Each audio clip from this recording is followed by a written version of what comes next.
O menino da lei foi confrontar uma empresa achando que conhecia seus direitos, mas acabou descobrindo da pior forma que estava completamente errado. Gabriel Piccolo, ou Piccolo, eu acho que eu prefiro chamar de Piccolo por causa do Dragon Ball, tá? Realmente, este sujeito parece uma besta do inferno. Mas enfim, um influenciador conhecido aí como Menino da Lei, com mais de 3 milhões de seguidores e famoso aí por explicar direitos do consumidor e leis de trânsito de forma acessível, né? Ele foi condenado pelo Tribunal de Justiça de São Paulo a pagar R$30 mil em indenização por danos morais. O motivo? Um vídeo que bateu 30 milhões de visualizações, no qual ele questionava a legalidade do estacionamento de uma imobiliária em Praia Grande, no litoral de São Paulo. A justiça entendeu que ele interpretou a lei de forma errada, extrapolou os limites da liberdade de expressão e expôs a empresa sem a responsabilidade mínima de verificar os fatos antes de publicar. Parece que o menino da lei vai ter que enfrentar a lei, né? A lei! É assim que ele fala, né? A lei!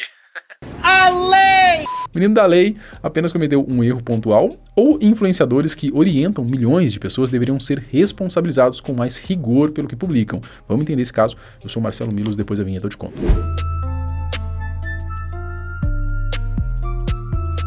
Pessoal, antes de mais nada, um aviso rápido aqui. A gente vai ter uma live hoje, em torno das 8 da noite, mais ou menos, ensinando você a como ganhar dinheiro com a Shopee, beleza? Você vai aprender nessa live de graça, tá? Vou deixar o link aqui na descrição para você entrar no grupo, né? Ou escanear o QR Code aqui também para entrar no grupo, beleza? Gabriel Piccolo, ele tem... É Piccolo, mano? Eu não... Ó, me desculpa, tá, Gabriel? Eu vou chamar só de Gabriel, tá? Gabriel, ele tem 25 anos, ele mora em Praia Grande e acumula aí mais de 3 milhões de seguidores nas redes sociais aí, com conteúdo sobre direitos do consumidor, leis de trânsito, resoluções do CONTRAN, situações do dia a dia que envolvem aí a legislação brasileira. Uma diária em hotel precisa valer 24 horas. Antigamente, os hotéis decidiam quanto tempo os hóspedes poderiam ficar no quarto. Agora acabou essa história de ter que sair mais cedo, chegar para check-in às 3 horas da tarde e fazer o check-out no dia seguinte às 10 horas da manhã. Um tremendo absurdo! Os hóspedes acabavam saindo em desvantagem,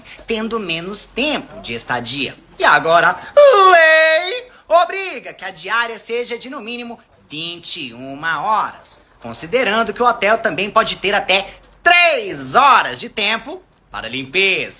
O estilo dele é direto, né? Ele pega casos reais, explica o que a lei diz, orienta o público sobre como agir. Ele faz muito ali como se fosse ceninhas também, né? Tipo um teatrinho, então como se ele estivesse interagindo com alguém, aí essa pessoa, ela questiona ele, e aí ele fala, a lei é assim, não sei o quê, e aí ele explica, sabe? É bacana, o conteúdo dele é bom, cara. Assim fica fácil, né? Mas ele nem parece autista. Independente! Ô cabeça de Jerimum, não precisa ter cara de autista para ter direito. Isso é discriminação e preconceito. Além disso, a Lei 12.764 assegura que pessoas com autismo são consideradas pessoas com deficiência para todos os fins legais e têm os seus direitos garantidos no Estatuto da Pessoa com Deficiência. Ele não é advogado de formação, mas construiu uma audiência enorme por traduzir ali o juridiquês, né, para uma linguagem que qualquer pessoa entende. A imagem dele nas redes sempre foi positiva, né? O público sempre viu como alguém que ajuda o cidadão comum a conhecer os seus próprios direitos, especialmente em situações de trânsito e consumo. Até que um vídeo aí sobre uma vaga de estacionamento mudou tudo. A confusão aconteceu em março de 2025 e começou quando Gabriel parou o carro no estacionamento de uma imobiliária em Praia Grande. Funcionários da empresa pediram que ele retirasse o veículo, já que aquele espaço era destinado aos clientes do estabelecimento. Em vez de sair, o Gabriel ligou a câmera e começou a confrontar ali o funcionário. Sou o dono dessa imobiliária, dono do prédio, e aqui não é estacionamento público. E eu vou te explicar o porquê. Não, você não vai explicar Você rebaixou a guia da calçada, que é uma guia pública. Pode chamar porque o Código de Trânsito Brasileiro me assegura. No caso, eu estou protegido pela lei, que é algo que com certeza o senhor não conhece, que está nítido no seu rosto. Você vai ver. O senhor tem que dar uma lida no Código de Trânsito Brasileiro para aprender a não tratar os cidadãos da maneira que você pensa. Você não pode parar aqui somente é particular, eu pago imposto, aqui é minha propriedade. Se você pedir com carinho e gentileza, você vai ter educação. Não preciso nem dar satisfação, amador! Disse também que os cidadãos poderiam estacionar livremente no local, orientou seus seguidores a filmar situações semelhantes, caso passassem pelo mesmo tipo de problema. A situação aqui é o seguinte, rebaixaram a guia da calçada para criar um estacionamento exclusivo, que inclusive tem placa ali no estabelecimento, proibindo os cidadãos de colocarem seus carros. Isso não pode, é um tremendo absurdo. E a lei protege o direito de vocês. Vocês, cidadãos, podem estacionar os seus carros livremente, porque se esse tipo de coisa acontecer com vocês, filmem a situação. A discussão com os funcionários e o dono da imobiliária foi gravada, publicada aí nas redes sociais e rapidamente alcançou aí 30 milhões de visualizações, viralizou muito. O proprietário da imobiliária processou o Gabriel pedindo R$80 mil por danos morais. A defesa da empresa apresentou documentos comprovando que o estacionamento era regular e que o trecho onde o comércio está localizado não permite estacionamento em via pública. A lógica é simples. Se não existem vagas públicas disponíveis naquele local, não há apropriação de espaço público. Então vocês entenderam, né? Se um estabelecimento ele rebaixa a guia e na onde ele rebaixou era vaga para você estacionar na rua, você pode estacionar lá dentro, entendeu?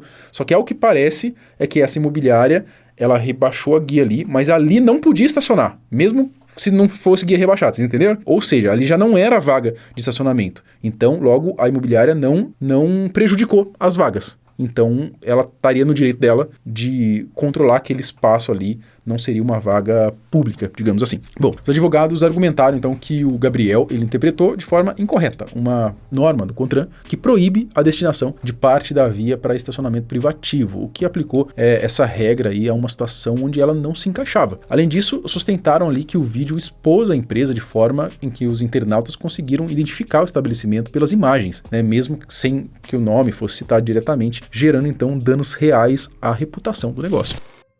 Em setembro de 2025, a justiça da primeira instância negou o pedido de indenização, argumentando que o vídeo não identificava diretamente a loja e que o Gabriel ele estaria exercendo seu direito de liberdade de expressão. Para o menino da lei, e seus seguidores, parecia que a história tinha acabado com a vitória. O Gabriel ele celebrou a decisão nas redes sociais e continuou produzindo seu conteúdo normalmente. Mas o empresário recorreu, e o Tribunal de Justiça de São Paulo viu o caso de uma forma diferente. A 27ª Câmara de Direito Privado, do TJSP, reformou a sentença de primeira instância e condenou o Gabriel a pagar R$30 mil em indenização por danos morais, sendo aí 15 mil para a empresa e 15 mil, então, para o proprietário. O desembargador relator aí, Rogério Murilo Pereira Cimino, ele foi direto na decisão, tá? A liberdade de expressão protege o direito de manifestar opiniões e interpretações, mas não protege a divulgação irresponsável de conteúdo que causa lesão injustificada à honra e à reputação de terceiros. O tribunal entendeu, então, que quanto maior o alcance da divulgação, maior deve ser o dever de diligência de quem expõe outros aí em plataformas digitais. Na prática, o tribunal disse que um influenciador com milhões de seguidores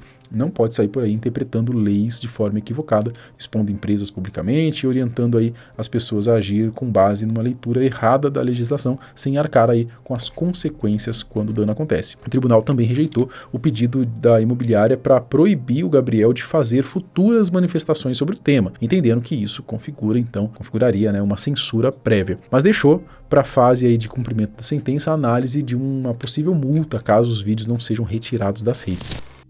Bom, a condenação do Gabriel trouxe uma pauta importante sobre o papel dos influenciadores que fazem conteúdo jurídico sem formação na área. O Gabriel, ele não é advogado, ele interpreta leis e orienta milhões de pessoas com base no entendimento dele, que nesse caso específico a justiça considerou errado. A defesa de Gabriel apresentou embargos de declaração contra a decisão e ainda pode recorrer então às instâncias superiores. O caso parece que está um pouco longe ainda de acabar juridicamente. A meu ver, não importa tanto se ele tem formação na área ou não, desde que ele esteja informando corretamente. Até porque com a influência que ele tem, o Gabriel ele pode muito bem contratar uma equipe de advogados, se cercar de profissionais qualificados e continuar passando seus conteúdos de uma forma séria e responsável. Nesse caso específico, tudo indica que ele se equivocou, e provavelmente vai pagar por esse erro. Agora, o problema real acontece quando um influenciador grande começa a espalhar desinformação, fake news, na cara dura mesmo, sem nenhum tipo de consequência. Ainda mais quando essas desinformações envolvem saúde, por exemplo. Porque o que a gente mais vê por aí, é um monte de influenciador, muitas vezes sem nenhum preparo,